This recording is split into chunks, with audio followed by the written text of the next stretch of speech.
لما ابتديت رحله التغيير زي ما انت بتقولي انا تهت اكتر، واحس ان انا تعبان قوي، واحس ان انا مش قادر افتح في الملفات القديمه.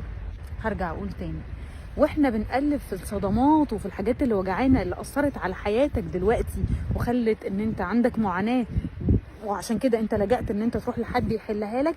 اكيد وانت بتفتح حاجه اديلها مكتومه اديلها سنين بيبقى ليها ريحه، بيبقى ليها وجع. التغيير ليه ثمن، التغيير لازم تقبل، التغيير لازم. كانت بتقلب في التربه، تخيل كده التربه تعالوا نتخيلها مكمكمه ديلها سنين مقفول عليها وفيها بقى كل المشاكل والحشرات، وانت بتقلبها اكيد في وجع، وانت بتقلب بتتضايق من اللي انت بتشوفه، بتتضايق من الريحه اللي بتشمها، بتتضايق من شكلها.